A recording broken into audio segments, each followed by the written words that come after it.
يا دكتور، عندي وجع جامد في السمانة خصوصا بالليل، ده بتصحينا من أحلى نومة. هو ليه دايما عضلة السمانة بتشد وتوجع بالليل؟ السبب ممكن يبقى عندك جفاف، أو بتشتغل وتعمل مجهود كبير طول اليوم، أو نقص في المعادن الأساسية زي المغنيسيوم والبوتاسيوم.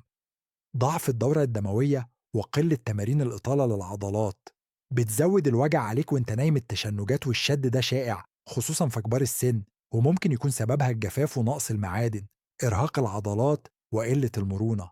وعلشان ميجيش شد عضلي بالليل، هتحتاج تعمل تمارين إطالة لعضلة السمانة يوميا، وتشرب كمية كافية من المياه، وتتناول الأطعمة الغنية بالمغنيسيوم والبوتاسيوم، وجلسات علاج طبيعي منتظمة.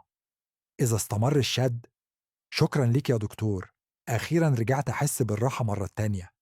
افتكر دايما إن العضلات السليمة معناها جودة حياة أفضل.